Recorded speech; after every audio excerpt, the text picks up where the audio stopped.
je vais vous résumer ce livre, La nature de l'eau, un beau pavé de 700 pages écrit par Yann Oliveau.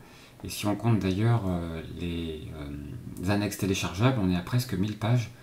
Donc un gros recueil écrit en 2007 par Yann qui en fait est à la base biophysicien et puis conférencier et consultant sur la qualité de l'eau. Ça fait plus de 40 ans qu'il collecte des informations sur le sujet. Et ce livre, on va le voir, aborde du coup énormément d'aspects autour de l'eau. La première partie, où j'irai assez vite, puisque je vais surtout me concentrer sur la partie impact sur la santé, où on va parler de l'origine de l'eau et de ses différents aspects, par exemple la crise mondiale de l'eau et toutes ces choses-là, les enjeux socio-économiques. La deuxième partie, on va regarder un petit peu plus, c'est tout ce qui concerne effectivement l'eau et la science, ce qu'on peut faire au niveau des mesures autour de l'eau. Et puis enfin, la troisième partie sur la partie vraiment santé, en parlant de différents aspects autour de l'eau, quand boire, comment boire, les eaux en bouteille, et puis la partie assez importante dans nos discussions de tous les jours, la partie sur les minéraux, où on va rentrer dans les détails des minéraux présents dans l'eau et de leur intérêt par rapport à notre santé. Donc la première partie sur la symbolique de l'eau par exemple, son origine au niveau cosmos, la présence de l'eau sur la Terre, sa composition en hydrogène et en oxygène. Donc l'hydrogène qui est l'atome le plus simple avec un proton et un électron et qui en fait représente 92% des atomes de l'univers et 70% de sa masse. Donc c'est effectivement notre eau est constituée d'un élément qui se retrouve dans énormément d'endroits dans l'univers. Donc la partie suivante est sur les enjeux planétaires. On rappelle par exemple que la consommation de l'eau aujourd'hui, 70% elle est agricole, 20% industrielle et 10% domestique.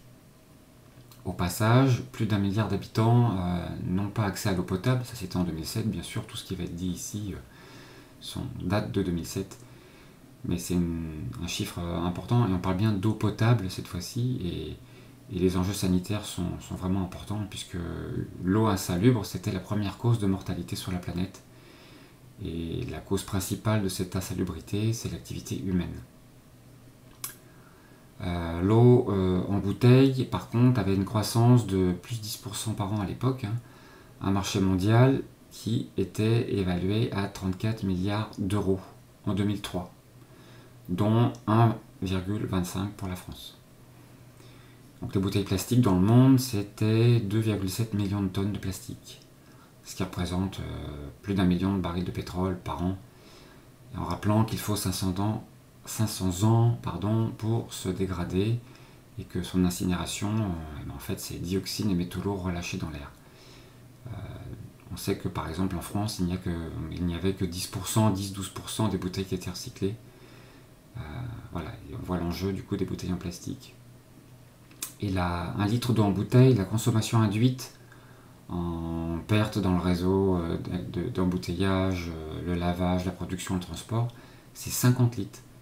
Donc en fait, quand on consomme 1 litre d'eau en bouteille, elle a demandé 50 litres pour être produite. Ce qui fait comprendre que c'est pas un produit durable, ne serait-ce que sur cet aspect, on va dire, écologique. Et puis, dans son livre, il cite un ancien président de Perrier qui disait il suffit de capter et de remonter l'eau et de la vendre plus cher que le vin, le lait ou même le pétrole. Voilà, il s'en étonnait presque de cet aspect un peu limite de ce marché de l'eau. Après, on va parler de la partie l'eau et la science, à savoir que l'eau intéresse à la fois la physique, la chimie et la biologie. Du coup, ce sont des phénomènes complexes qui vont devoir être analysés suivant ces trois aspects, et on verra, et je ne rentrerai pas dans les détails, son livre le fait très bien, il faut voir. C'est du coup compliqué de comprendre le fonctionnement de l'eau avec toutes ses propriétés qui sont très particulières, puisque par exemple il cite Martin Chaplin qui pointait pas moins de 63 anomalies de l'eau, en rappelant aussi par exemple que l'évaporation de la sueur, pourquoi en fait Elle nous permet de nous refroidir parce qu'il a besoin d'une grande quantité d'énergie pour casser la liaison hydrogène, par exemple. Donc voilà, tout un tas de détails physiques et chimiques et biologiques qui sont abordés dans ce chapitre, qui sont intéressants pour ceux qui veulent se poser un peu plus de questions et avoir des débuts de réponse. La suite est sur l'eau biologique, avec l'eau corporelle. Dans le corps, effectivement, l'eau, c'est réparti à la fois dans la lymphe, qui fait 15% de notre poids corporel. Le sang, ce n'est que 5%. Et par contre, en intracellulaire, l'eau présente dans nos cellules, c'est 50% qui va se retrouver à l'intérieur de nos cellules. Il va nous détailler le cycle corporel de l'eau, avec par exemple, rappeler qu'effectivement, au-delà des urines qui représentent à peu près 1,5 litre, on a par exemple 300 ml évacués par les poumons, chose auquel on ne pense pas toujours. Et puis, vu par les intestins, en fait, c'est 10 litres par jour. On a 2 litres de nourriture, avec les nourritures et boissons, mais à ça se rajoute 8 litres de sécrétion gastro-intestinale. Donc on a vraiment un circuit permanent de cette eau qui en final va rentrer dans les intestins et va repartir dans tout le système et va avoir plein de fonctions. Donc on n'a pas uniquement cette partie élimination de déchets là comme sur ce schéma, hein, mais on a bien aussi le transport des nutriments par exemple, la dissolution et la distribution des minéraux et des nutriments, un rôle d'humidification aussi bien sûr au niveau des muqueuses, de régulation de la température, et aussi par exemple de lubrification des articulations. Donc ça c'est un des nombreux schémas qui illustrent le livre pour à chaque fois sortir un peu du texte et s'appuyer sur des dessins qui aident à la compréhension. On a après abordé l'eau qui va permettre la communication simultanée entre toutes nos cellules. Ça c'est un aspect important, ce côté communication. Donc on rentre un peu déjà dans le subtil, avec des choses qui, dans notre physique actuelle, ne sont pas toujours démontrables. Mais clairement, ici, on va aborder le fait de ce rôle essentiel de communication à travers ces molécules d'eau. Ça rejoindra bien sûr à la fois la mémoire de l'eau, le dipôle électrique et toutes ses capacités à stocker de l'information, qui n'est pas trop abordée dans le livre ici, mais voilà, cette partie est vraiment importante. Après, on a cet aspect d'eau interfaciale. En fait, on parle d'une coquille d'hydratation qui entoure en fait toute substance présente dans le corps. Ce sont 4 molécules d'eau en épaisseur qui en fait vont entourer toute substance du corps. Donc l'eau est présente partout. En gros, quel que soit l'élément du corps, dès qu'on se retourne, on a de l'eau autour de soi. Donc la quasi-totalité de l'eau dans la cellule aussi serait interfaciale, puisqu'effectivement toutes les métabolites, que ce soit les mitochondries ou autres, toutes ces petites métabolites vont être recouvertes d'eau. Donc c'est un partenaire indissociable de notre activité biomoléculaire, hein, qui va du coup concerner la coopérativité entre les différents éléments, tout ce qui peut être conductivité, les pouvoirs solvants, etc. Donc on va après parler du fait que l'eau a un état particulier qu'on peut appeler un gel colloïdal, d'un pH légèrement acide de 6,8. Et que cette eau est structurée en fait pour pouvoir maintenir en solution différents éléments. Le fait d'empêcher leur précipitation ou la flocculation, on en reparlera un peu plus loin. Cette structuration d'eau dans une consistance de ce gel colloïdal que l'on ne connaît pas trop est essentielle pour maintenir en suspension tous les éléments qui font que l'on peut fonctionner normalement. Enfin, la troisième partie sur l'eau et la santé. Le chapitre premier, c'est combien, quand et que boire, qui est quelque chose d'essentiel pour aller au-delà du 1,5 litre par jour que l'on entend un peu trop systématiquement, puisqu'en fait on doit parler de beaucoup d'aspects avant de pouvoir donner ce genre de chiffres. Et le premier, c'est la biocompatibilité de l'eau, qui est essentielle. Donc on parlera à la fois de salubrité, pour éviter d'avoir un côté pathogène d'éléments contenus dans l'eau. Maintenant, on va détailler plus loin que ce sujet-là est pas si simple non plus. On va parler de minéralité, quel degré de minéraux utile, inutile, voire gênant. Et puis, enfin, doit-on avoir une eau structurée, dynamisée ou pas? Ça sera un des questionnements centraux du livre. Sur la quantité, donc la déperdition, on en a parlé tout à l'heure, l'alimentation et les boissons apportent en gros 2,5 litres. Du coup, cette quantité, si on compte sur la soif, il va réexpliquer le fonctionnement de la soif. La soif, c'est un fonctionnement qui est basé sur la déshydratation cellulaire. Donc quand on a soif, il est déjà trop tard, entre guillemets, disons que les cellules commencent déjà à être légèrement déshydratées, donc avoir un fonctionnement amoindri. Quelle quantité? Eh bien, la réponse est ça dépend. Ça dépend de plein de choses, on est tous différents. Et donc on va donner, et c'est aussi le but de ce livre, c'est donner des éléments de réflexion pour que chacun puisse, au final, en fonction de ses situations et de son cas, prendre les informations qui l'intéressent et adapter à son cas. Pour le quand boire, bon, le matin, effectivement, on peut retrouver ça dans différentes tendances, comme en Ayurveda par exemple, le matin, boire un verre d'eau pour démarrer, plutôt tiède, peut être effectivement une bonne idée. Là aussi, on est différents. Ceux qui veulent faire du jeûne intermittent et qui veulent être, on va dire, sec le matin, ça pose pas de difficultés particulières.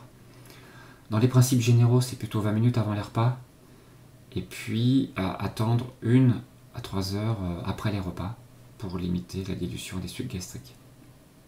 Et par ailleurs, du coup, boire régulièrement sans attendre la soif, en évitant les trop grandes prises d'eau qui pourraient du coup avoir des effets un petit peu gênants au niveau dilution des fluides organiques. Après, il va nous parler bien sûr des polluants, et les polluants, il va les aborder sur tous ces aspects différents, que ce soit de la nature chimique, organique, minérale, etc. Donc ce petit tableau résume un petit peu les sources de polluants. Donc dans le livre, il va aborder beaucoup de sujets comme ça. J'en parlerai de peu en fait, parce que forcément, pour rester court, on ne pourra pas rentrer dans les détails. Il parlera par exemple des perturbateurs endocriniens, qui font parmi les pesticides en fait plus de 500 substances, dont 50 phytosanitaires. Donc c'est des choses qui se retrouvent aujourd'hui très présentes bien sûr dans l'eau de surface et dans l'eau souterraine. La chloration de l'eau aussi, puisque c'est quelque chose que l'on remarque, cette odeur de chlore. La dose réglementaire a été augmentée, a été multipliée par 3 depuis Vigipirate, et je ne suis pas sûr qu'elle ait été baissée maintenant. C'est quelque chose qui est globalement anormal, puisqu'au final le chlore c'est un oxydant très puissant qui crée des conditions favorables au développement viral en plus, puisqu'il va augmenter le RH2 sanguin. Et du coup voilà, ce chlore il est à la fois gênant d'un point de vue odeur et d'un point de vue goût, et il est au-delà bien plus gênant, surtout quand on réfléchit à ce développement viral, les virus qui nous font tant peur. Bon, c'est un vrai sujet, on verra plus loin comment éliminer le chlore. Les conclusions de cette partie-là, c'est que de toute façon c'est inquiétant de voir le nombre de polluants présents dans l'eau, sachant qu'on parle de plus de 100 000 produits chimiques présents dans la nature. Du coup, c'est une quantité difficile à imaginer, dont les répercussions sont complètement inconnues. Après, on va parler des EDCH, donc les eaux destinées à la consommation humaine. Un décret de 2003 qui remplace l'eau potable. Et en fait, il y a des paramètres dont le dépassement ne signifie pas que l'eau n'est pas potable. C'est une décision après qui va se faire au niveau de nos instances en France pour savoir si, en final, même si on dépasse, est-ce qu'elle sera potable ou pas. Les nitrates étaient limités à 2,5 mg par litre en 1920 et on est passé à 50 en 2012. Les explications de cette augmentation, au final, moi je ne les ai pas vues ni compris. Ça paraît plutôt, on va dire, inquiétant.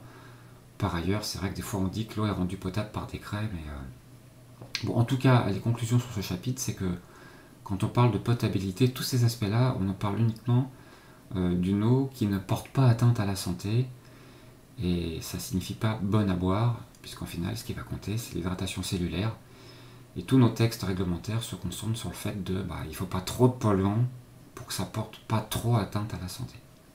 Voilà comment se résume ce chapitre. Il faut se rappeler aussi des modes de traitement de l'eau, juste sur ce schéma par exemple, avec quelque chose ici qu'on va retrouver plus loin, ce qui s'appelle la floculation, on en a parlé un petit peu avant. Et en final, c'est une partie du traitement de l'eau qui est récupérée à la fois en surface et en souterrain, qui permet de déposer tout ce qui est présent en suspension dans l'eau, avant d'être filtré par charbon actif ici, et hélas, d'avoir une chloration après ce traitement en charbon actif, pour pouvoir avoir de l'eau traitée jusqu'à notre robinet, que ce chlore puisse continuer à être présent dans l'eau. Après, il parle des eaux en bouteille. Déjà, ce qui est surprenant, c'est quand on dit que les teneurs en minéraux des eaux en bouteille, de la plupart des eaux en bouteille, sont non conformes aux normes EDCH. Et que les effets sanitaires peuvent être positifs, entre guillemets, en conso non régulière. Donc on parle surtout de cure pour les eaux en bouteille. Après, il va nous parler de différentes manières de filtrer, la première étant la filtration par charbon actif. Donc le principe ici sur ce schéma de l'absorption sur matrice de carbone, en fait, les molécules organiques de différentes tailles vont pouvoir aller se loger dans toutes les infractuosités du charbon. En fait, c'est uniquement du bois, on va dire, passé à haute température, suivant un procédé industriel qui permet de créer toutes ces microporosités. Et donc on va pouvoir stocker comme ça des polluants.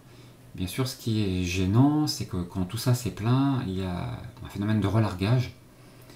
Et donc là, il explique bien que ce qui est intéressant, c'est tout ce qui est, on va dire, des composés en céramique fritée, donc un ensemble qui est compacté, qui fait que les relargages vont se faire, on va dire, du bon côté et pas du côté d'eau que l'on va boire.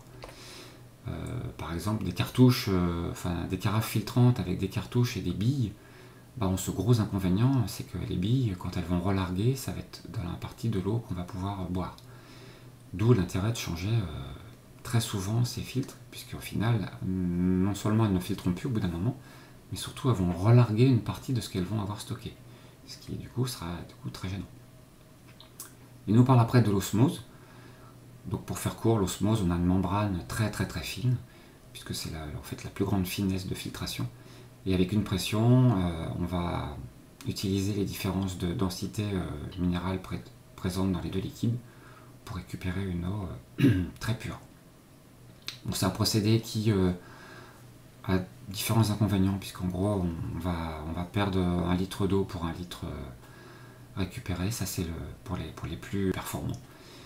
Et puis ça demande aussi un contrôle régulier des minéraux en sortie pour vérifier qu'effectivement on a une très faible minéralité. C'est le moyen de contrôler que la membrane est toujours intègre et non trouée. Après, on va parler de la structuration des eaux. Au niveau des eaux alimentaires, alors très brièvement, il va nous resituer, bien sûr, à chaque fois qu'il parle de quelque chose, et son livre est très bien fait pour ça, il va nous reparler du pH, en nous rappelant que sous potentiel hydrogène, la neutralité c'est 7, et qu'en dessous on est acide.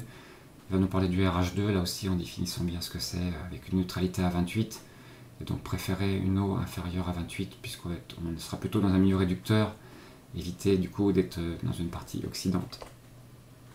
La résistivité qui est importante, donc à chaque fois tout ça, ça permet aussi de comprendre nos analyses que l'on reçoit au niveau de l'eau du robinet, puisqu'on va retrouver tous ces termes présents sur les analyses. Donc ce livre aide bien à comprendre les différents aspects de ces termes, pas toujours très simples. On parlera aussi du potentiel redox par exemple.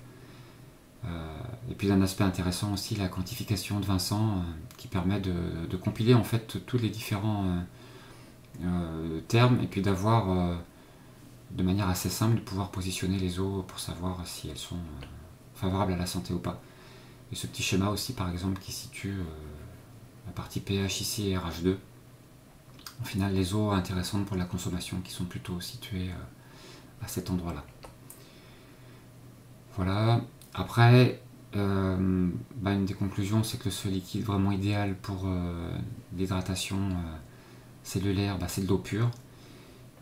Que les boissons plutôt diurétiques, thé, café, au final peuvent stimuler les pertes d'eau urinaire, on le voit avec la bière par exemple, et contribuer à augmenter les apports toxiniques. Donc c'est plutôt des boissons, on va dire, plaisir et ponctuelles, juste se rappeler qu'elles ne sont pas très hydratantes. Et bien sûr, la consommation d'eau pure conditionne le bon état de santé, et comme dit Jeanne Rousseau, elle vaut davantage par ce qu'elle emporte que ce par qu'elle apporte. on est polarisé sur les minéraux apportés par l'eau. Mais en fait, non, le rôle premier de l'eau, c'est bien du nettoyage et de la communication. On en a parlé un peu, mais c'est l'hydratation cellulaire qui compte. Donc l'essentiel, c'est d'avoir une eau qui soit compatible pour bien hydrater nos cellules. Voilà, donc ça c'est détaillé. On a par exemple ici, du coup, sur ce petit schéma, ce petit tableau, un résumé de la vision d'une personne sur comment pourrait être une eau biocompatible, donc assez idéale pour pouvoir hydrater les cellules. Ça permet là aussi de voir les différentes parties par rapport à nos analyses d'eau du robinet. Après, un chapitre sur la potabilité et ses limites. Donc on a dit potable, qui du coup n'est pas délétère au niveau santé, donc exempt de pathogènes par exemple. Donc là, il va détailler de manière précise des aspects qui sont fondamentaux sur, par exemple, qu'est-ce qu'une dose sûre. Par exemple, il prend le cas du bisphénol A, disant qu'effectivement, on a établi à 5 mg par kilo et par jour la limite qui ne provoque pas d'effet négatif. Or, si on teste sur des êtres vivants, on voit que pour des doses qui sont 1000 voire 10 000 fois moins, on a déjà des effets style puberté précoce, effet prostatique, effet sur la faible reproductivité après des organismes vivants. Donc voilà, c'est une dose sûre avec beaucoup de points d'interrogation.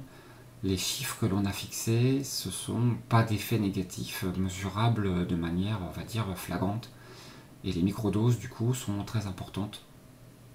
D'où cet aspect aussi de dire que la filtration, que ce soit l'osmose ou que ce soit les filtres à charbon, hélas, peut garder des microdoses et de l'information, d'où cet aspect de dynamisation et de désinformation de l'eau dont on parlera un peu plus loin.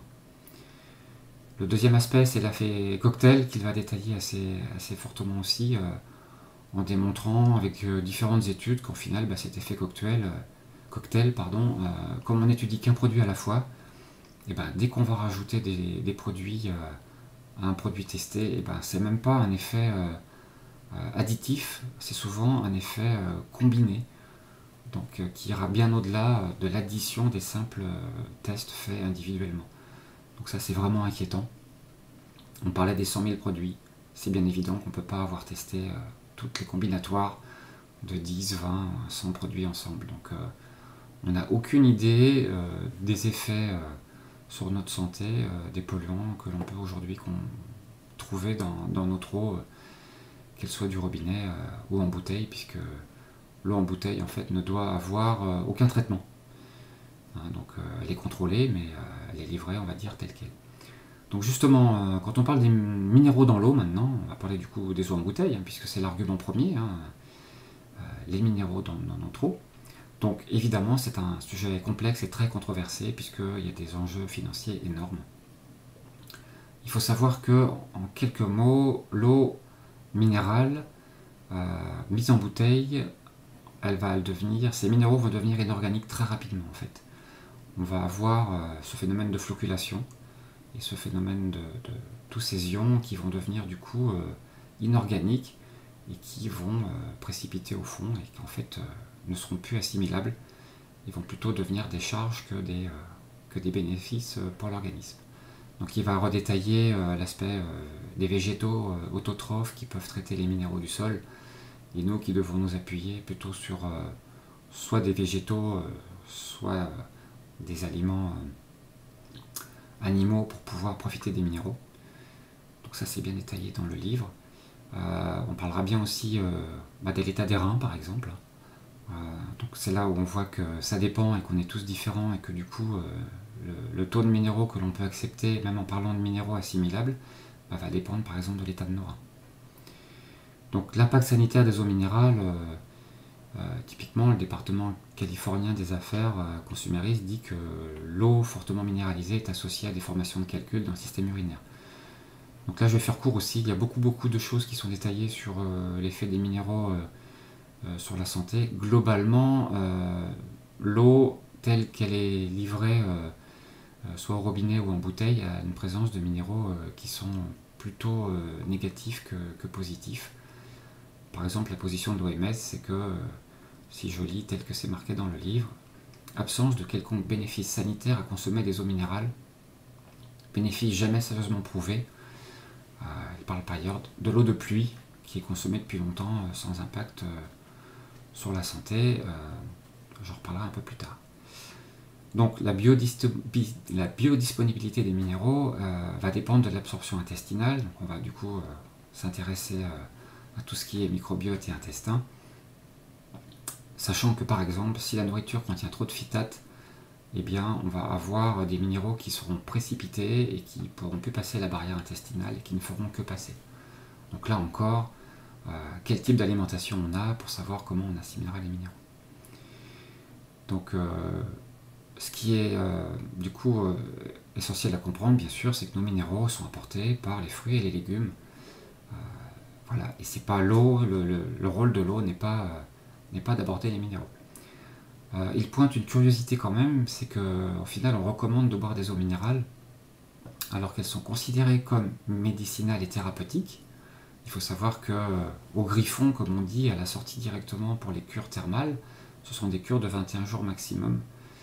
Et aujourd'hui, on voit des publicités qui nous vendent des eaux sur lesquelles on ne dit pas que 21 jours serait un maximum, hein, puisque c'était des conditions, on va dire, de mise sur le marché d'eau médicinale, qui avant étaient vendues en pharmacie d'ailleurs. Donc c'est étonnant, cette partie-là. Est-ce que parce que du coup les minéraux sont plus assimilables qu'on prend peu de précautions? Je ne sais pas, mais c'est pas du tout logique cette situation de mise en avant de ces eaux minérales, soi-disant pour notre santé. Donc le degré de minéralité, qui est quelque chose du coup d'intéressant, on verra différents chiffres. Moi j'ai retenu 50 mg par litre maximum, ce qui est cité aussi par pas mal d'autres personnes. Voilà, c'est un degré de minéralité, on va dire, qui est une limite haute pour éviter d'avoir des inconvénients. Après, on parlera d'eau déstructurée, hein, c'est-à-dire une eau qui du coup va avoir du mal à franchir les différentes barrières et hydrater la cellule, en citant par exemple l'eau osmosée et toutes les eaux qui sont avec une minéralité inférieure à 10 mg par litre. On voit du coup à l'inverse une eau trop faible en minéraux. D'ailleurs c'est à peu près le cas des eaux osmosées qui sont autour de ces valeurs-là. Et puis une eau statique aussi, puisque le mouvement va fixer entre autres l'azote, dont son rôle n'est pas bien connu encore, mais voilà, ça fera partie des eaux déstructurées qui auront du mal à nous hydrater profondément. Et après, on va rentrer dans les eaux modifiées, avec ce qu'ils appellent les PSE, les procédés de structuration de l'eau. Donc là, c'est, on va dire, une partie importante du livre, puisqu'il va attester parler de pas moins de 180 procédés de structuration de l'eau. Mais la conclusion, on l'a déjà dit tout à l'heure, c'est consommons déjà des fruits et des légumes crus et frais. On parle aussi d'eau de cristaux de glace décongelés lentement. Voilà, on voit ici une eau qui du coup aura été structurée et qu'on va pouvoir prendre dans un état le plus propre possible et par exemple pas chauffer trop fort. Ou on peut aussi, et ça c'est intéressant, rajouter des facteurs structurants dans l'eau. Quelques gouttes de citron, de l'huile de pépins de pamplemousse, du vinaigre de cidre ou des macérations douces de plantes, par exemple prêle, romarin. Ça en fait va apporter des informations et une structuration de l'eau et va aussi permettre de servir de transporteur pour les minéraux qui seraient présents dans l'eau et qui seraient plus biodisponibles. Donc voilà, petite astuce intéressante ici. Dans les procédés, donc là je parlerai juste d'un seul, il a cité les vortex par exemple, qui sont une manière de rendre l'eau dynamique avec un côté au cœur du vortex, on a des forces centripètes ici qui vont être négatives et des forces centrifuges positives à l'extérieur. Et on va observer des forces présentes dans ces vortex qui vont permettre de comprimer le fluide d'un facteur de plus de 800. Donc, des phénomènes qui sont encore pas expliqués, mais on a constaté effectivement que toutes les eaux vortexées sont clairement plus assimilables. Et dans la nature, en final, l'eau, quand elle s'écoule, dès qu'elle rencontre un obstacle, elle se transforme en vortex. Donc c'est en fait juste copier la nature que d'utiliser un vortex. Donc différentes manières pour faire un vortex, soit tourner une bouteille mais suffisamment longtemps. Il y a aussi des petits procédés qu'on peut mettre en bouchon entre deux bouteilles qui permettent de le faire. Et puis d'autres parties qui sont des cruches avec des petites parties qui tournent pour faire un vortex. Voilà. Bon, après, je vais faire très court, on va parler d'eau informée avec des champs électromagnétiques. Donc là, c'est non démontré, on n'a pas d'explication. Enfin, en tout cas, on peut constater en démonstration, par contre, que effectivement, on a des effets mesurables, répétitifs sur l'eau, avec une baisse de tension superficielle, par exemple, modification de structure, élévation du pH, etc. Donc tout ça, il en parle dans son livre. Il va parler aussi des radicaux libres en représentant le sujet, parce qu'il va nous parler de toutes les eaux hydrogénées, qui sont plutôt à prendre sous forme de cure, qui peuvent être intéressants pour certaines pathologies. Un chapitre complet sur les méthodes d'analyse, et là il rentre dans plein de détails, et c'est intéressant parce que du coup un petit chapitre sur Emoto, puisque en fait Emoto est très connu, et donc bon voilà, on confirme que les clichés sont sélectionnés. C'est intéressant pour mettre en évidence l'influence de la pensée sur l'organisation des cristaux de glace. Mais ça ne constitue pas une preuve formelle, puisqu'au final il y a une sélection. Bon voilà, mais ça reste intéressant et il explique bien les choses ici. On a des méthodes qualitatives intéressantes aussi, comme par exemple la méthode Kirlian, qui dans une de ses annexes là, il démontre que c'est efficace. En fait, c'est un double profil. Ça peut montrer l'efficacité des procédés d'effacement et de restructuration de l'eau, par exemple. Donc ça c'est chouette. Et puis aussi, entre autres, la radiesthésie, avec des choses intéressantes, montrant par exemple que le niveau vibratoire de l'eau en sortie du robinet, elle est quasi nulle, et que rien le fait que de rajouter quelques gouttes d'eau de mer dedans peut monter ce taux vibratoire à environ 100.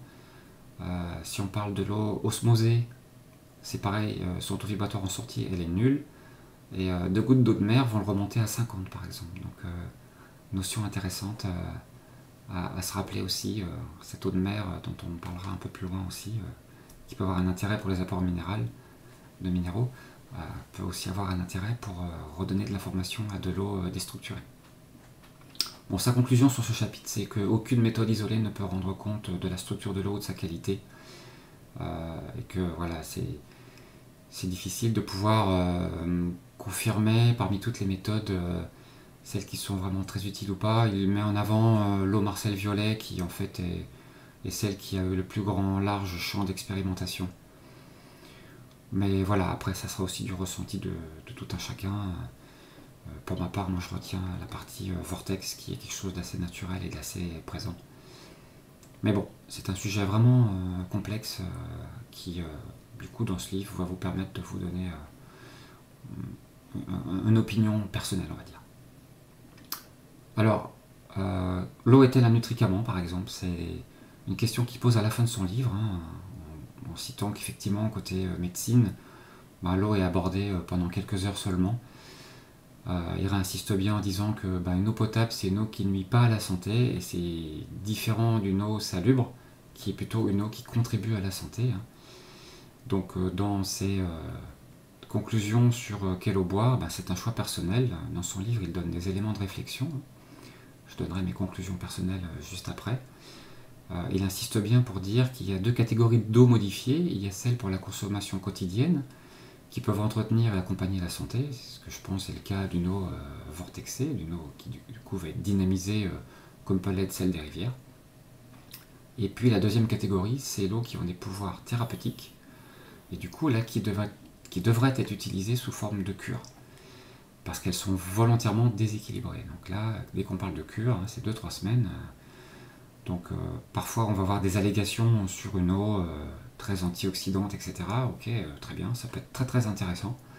Juste retenir que c'est pas forcément à boire au long cours, mais plutôt sous forme de cure. Et ça, parfois ceux qui mettent en avant ces eaux-là ne le disent pas toujours. Ils vont montrer des effets mesurés sur, voilà, telle personne avait tel problème, et du coup maintenant ça va mieux. Ok, très bien.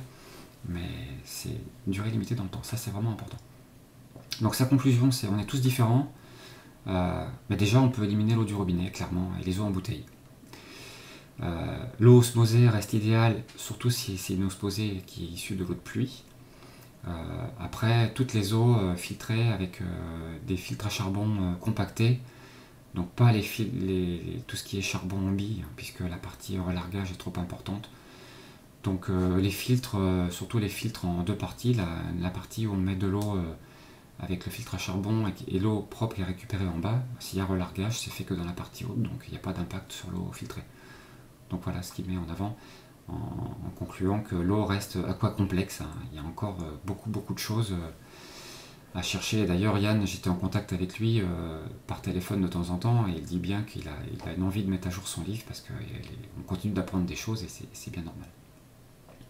Quant à ma conclusion personnelle, effectivement, rappelons-nous bien que la soif, quand elle arrive, la déshydratation est déjà là.